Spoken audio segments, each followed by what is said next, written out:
Hi, I'm Dr. Omar Shaker, and this is the third video in a series where I break down the gumption method, a way for us to get long-term health gains using inner work, habits, and data. Today we're going to be focusing on the second pillar, which is habits. And when I asked my readers on Substack at findgumption.com this last week, what is the main thing that is blocking you from achieving healthy habits consistently, the thing that came back was that 62% thought that a lack of motivation or discipline was the culprit, which does not surprise me because this is the society that we live in. We think that motivation and discipline are required to achieve everything, but motivation is just like happiness. It's an emotion that goes up and down and changes over time. It comes and goes. Do you only work when you're happy? No. You sometimes work harder when you're sad, and even when we're grieving, we put it upon ourselves and society expects us to continue working.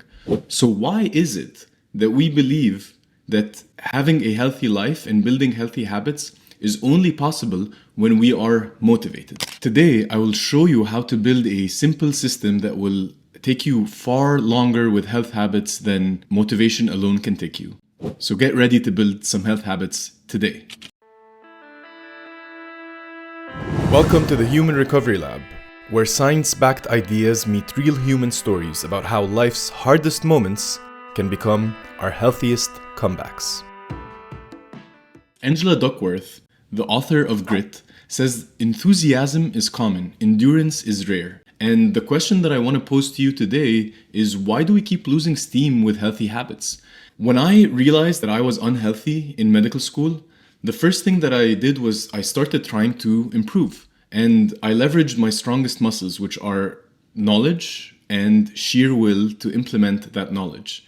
And it worked for a bit. I started understanding about healthy habits. I started running. I started lifting weights, taking walks with friends, eating healthier, quitting smoking. And it was great. It felt actually quite fantastic in the beginning, until the inevitable happened, which was that I would miss a workout, or I would smoke a cigarette, or I would party too hard one night, and then the next day my whole vision for health would be completely destroyed, and I would lose all hope. And I would tell myself things like, I will never be like those people that run, or I am just not a healthy person, or a hard worker and I need to study hard to excel in medicine to get my career, and so I am going to sacrifice my health right now. And so really quickly I'd be waving farewell to my healthy self that I only a few weeks ago was super excited about. So that was a pattern that kept me locked into this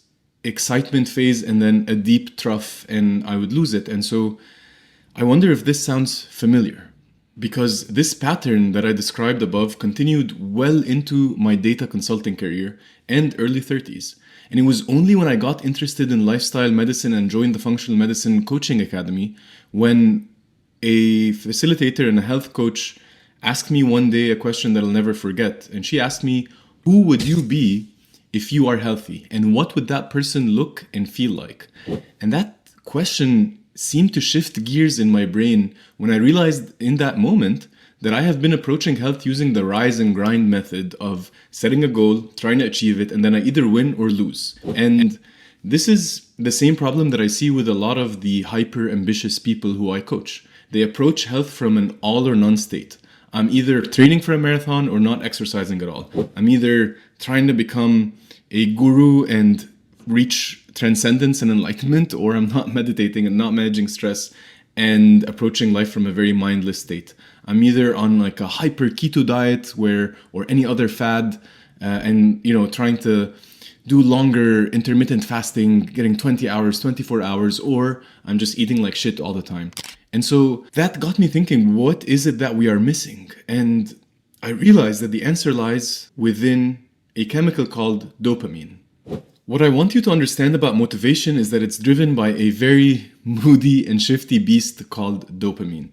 It gets us off our asses and into the gym. It makes us want to climb a mountain, or it makes us want to get to know someone, or it motivates us to run a marathon or start any of these fads. But however, the thing you need to understand about dopamine is that it is incredibly moody. It's like a moody friend or lover that goes up when you're pursuing a goal and then comes down crashing after that.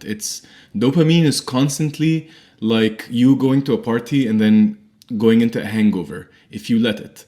And when the amplitude of the waves of dopamine are bigger, we feel that dip or that trough really strongly. And that affects our motivation, our behavior in a really, really big way. And so before I get into solutions, I really want you to understand the problem, which is that dopamine is like a conditional lover. It always wants more from you. And if you run a few miles, it wants you to run a marathon. If you start eating a bit more vegetables, it wants you to lose 25% of your body fat. And if you start biking, it's like, when are we going to do that triathlon? It really personifies this idea of overachievement that is rampant in our society these days. And you may think that this is great, right? Like dopamine is getting me to do stuff, and it is great to start something, but not to sustain it. And remember, this is something that we are building for our whole life. You want to be able to do these things over decades, not days or even months. And the way to think of dopamine is that it's a finite resource. It's kind of like a cup of dopamine per day that you get, right? You can only give a certain amount of fucks about things over your day. And that includes every single decision, every single action that you take that requires motivation.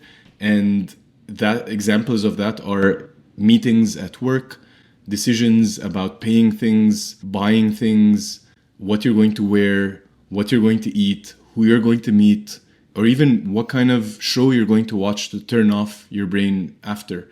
All of these consume some of your dopamine tank. And so that's why it's much easier to do things that are healthy in the morning, for instance, versus at the very end of the day. And dopamine really feeds a lot of different parts of your brain, and I don't really want to get into the neurology of it, but two really important parts of your brain that are engaged by dopamine. One is the frontal cortex, which turns things down or turns things up or gets you to do things where appropriate. And another one is the amygdala, which remembers failure and remembers when you have not been able to achieve something.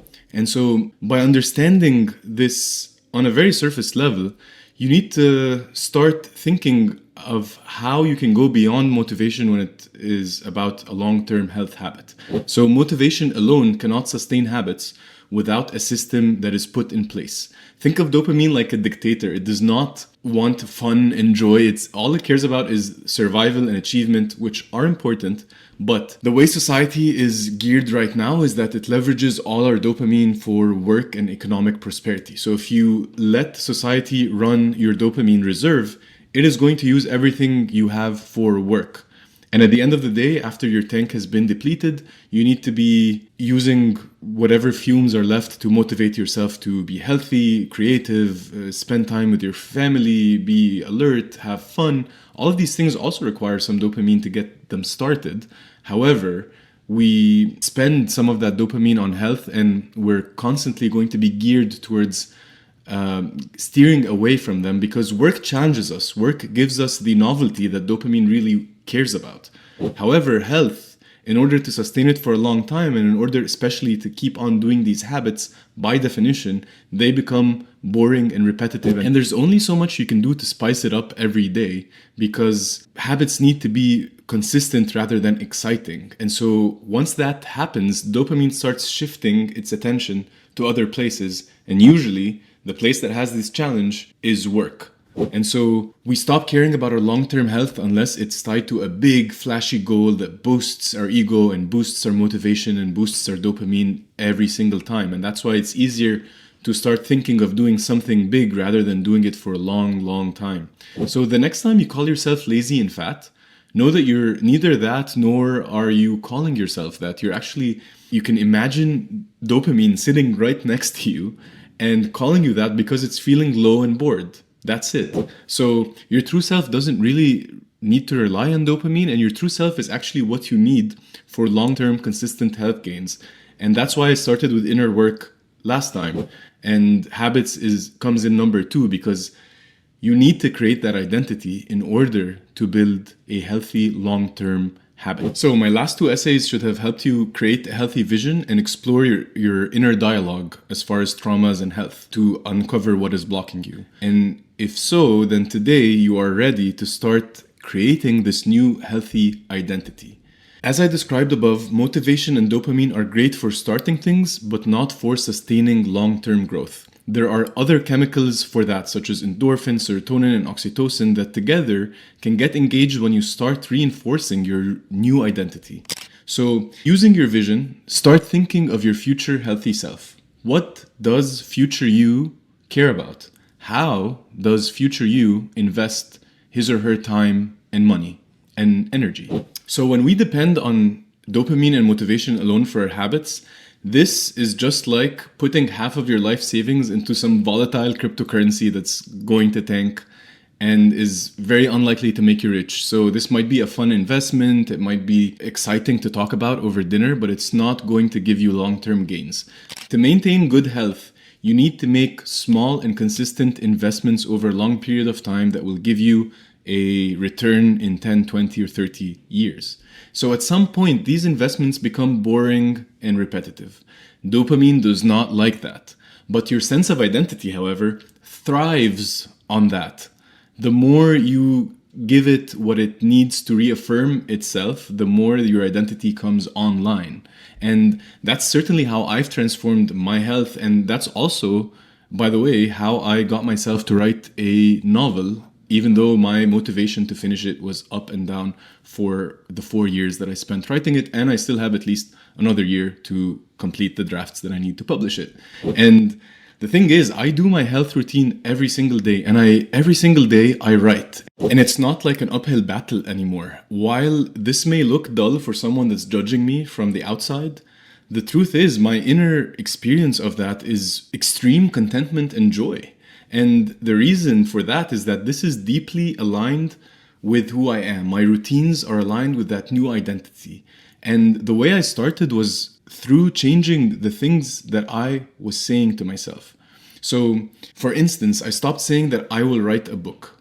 I started saying I am a writer.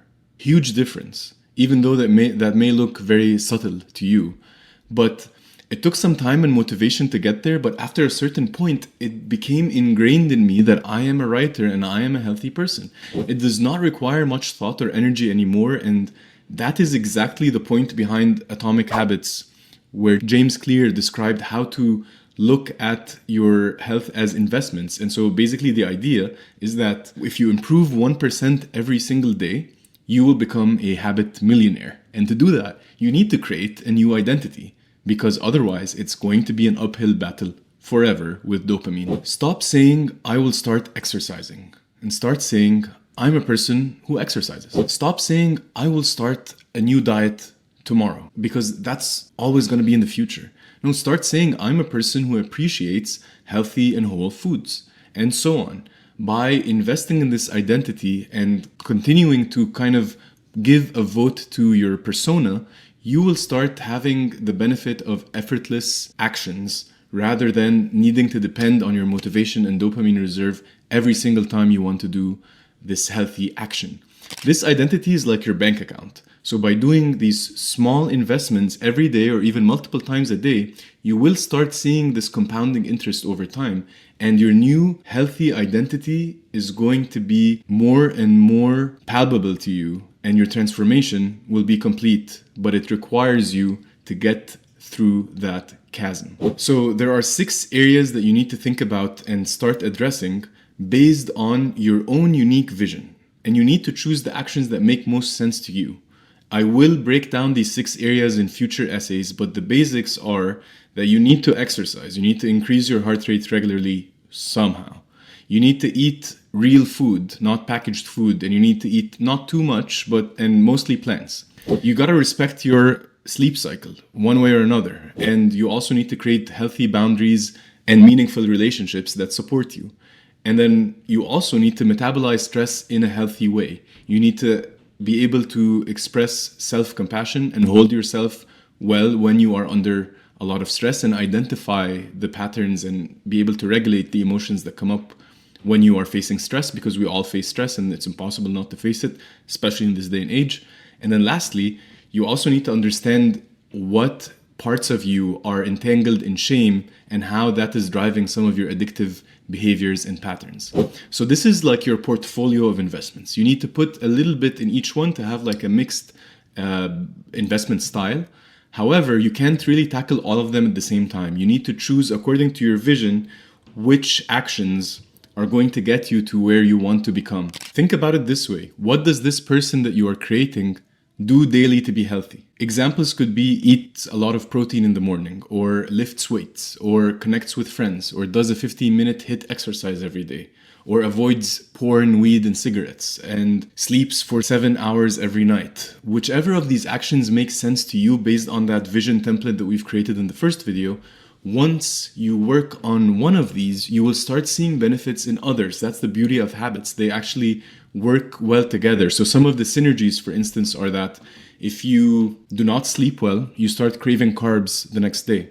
And another one is that if you start exercising regularly, you start metabolizing stress much better. And when you have very supportive relationships, this helps you manage your addictions and vice versa. So there's a lot of this cross-pollination between these 6 areas, and we'll get more into that later. But what I need you to understand is that just by starting to exercise, you're helping your food, you're helping your sleep, you're helping your stress, and so on.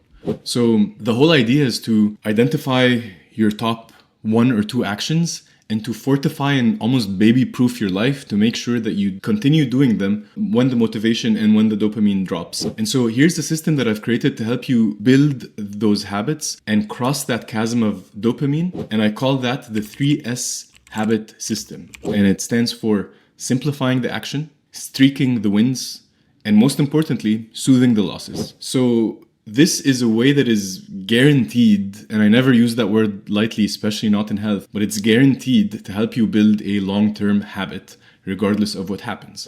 And the reason why I'm so sure is because that's how I have built all of my habits, and it's also tried and tested with all the clients that I've coached, and it works for almost everyone. And I've also based this on the inspiration I got from reading a lot of books about behavioral change, such as Nudge, Atomic Habits, Thinking Fast and Slow, A Well-Designed Life, and a lot more that I'll leave the links in the comments. But let's get into the first step, which is to simplify the habit. This is the most basic way of getting into any habit, just to make it simple and to make it obvious and to let inertia and gravity do the work for you.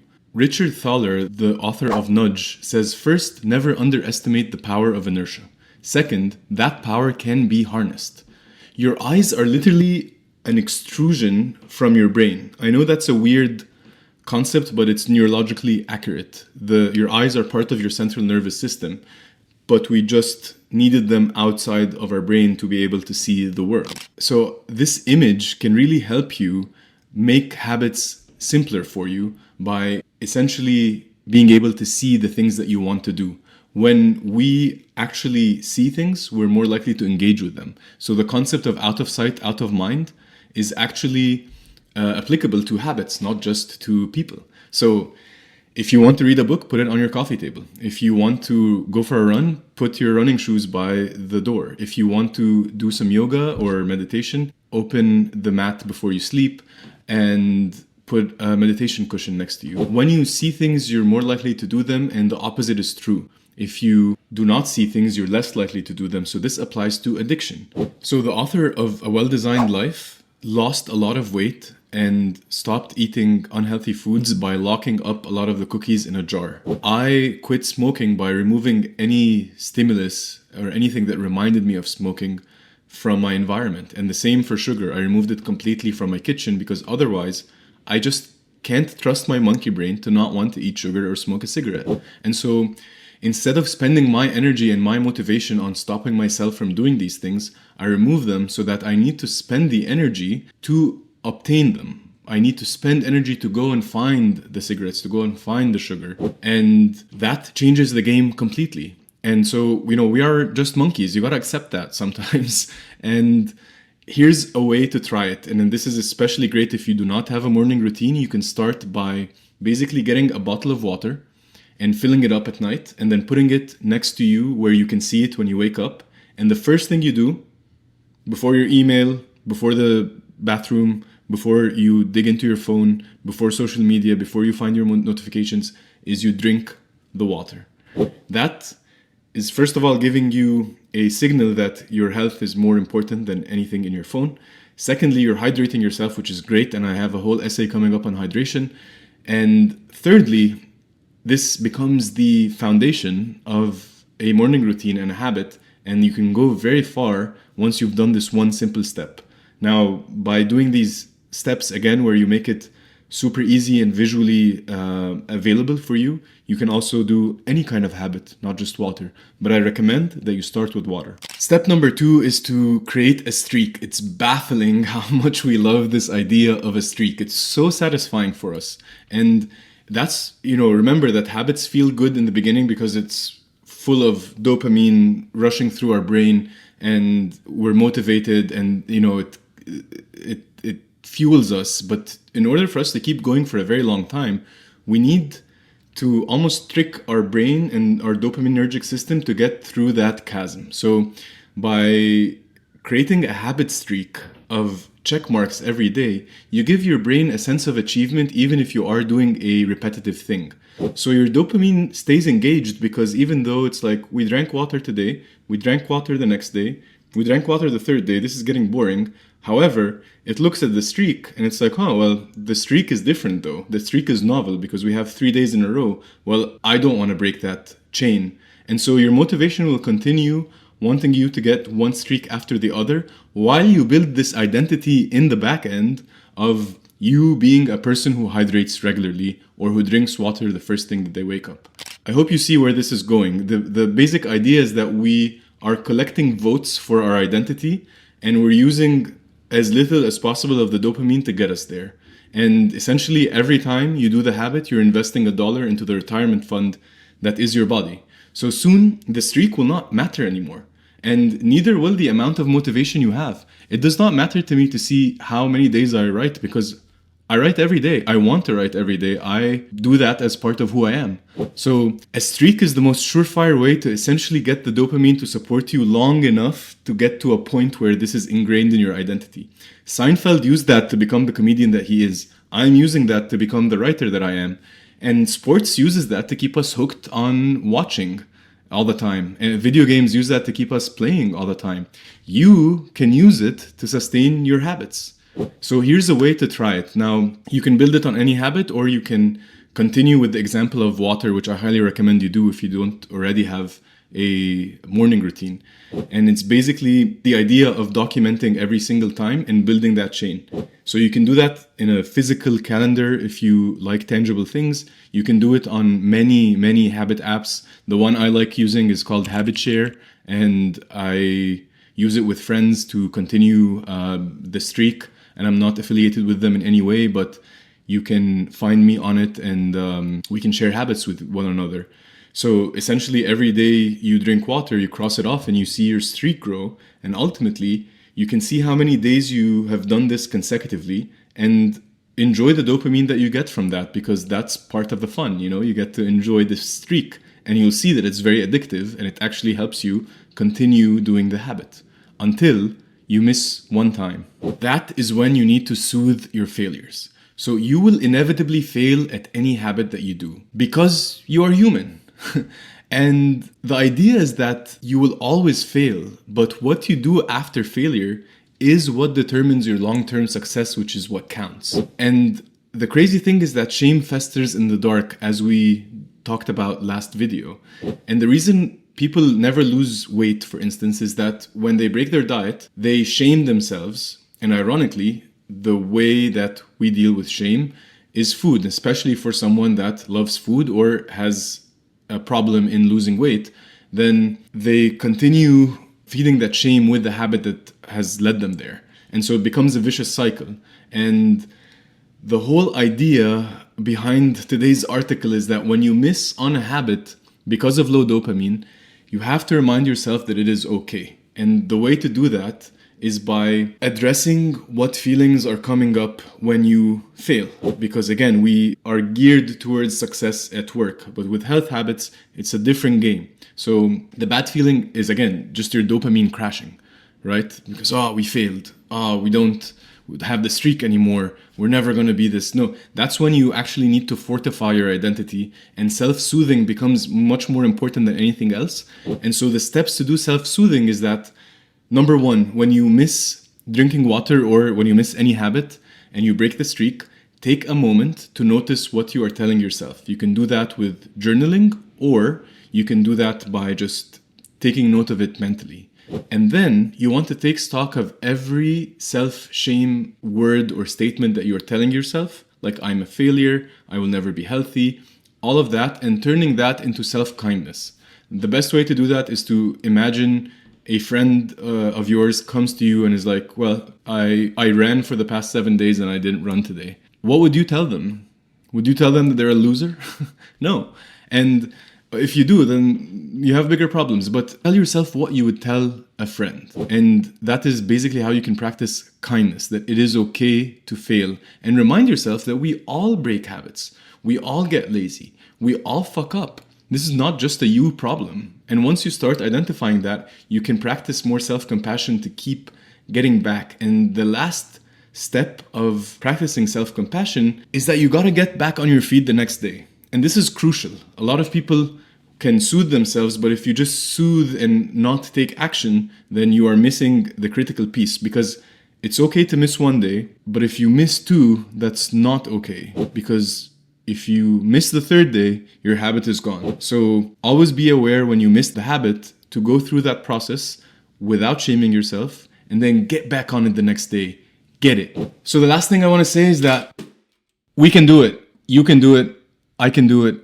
We can change our lives. We can become more healthy. So I hope you could change your mind today with me and start forging this new identity that is healthy and grounded. Next week, I'll talk about the last part of the gumption method, which is measuring progress with data, biomarkers, and things like Oura Rings and Fitbit. So stay tuned for next Sunday. Be the first to know about new content, events, and our 3-month program by signing up at thehumandash.com/subscribe. And while you're there, you can take the Human Dash assessment. It's free, science-backed, and it shows you how stress and habits are shaping your health right now.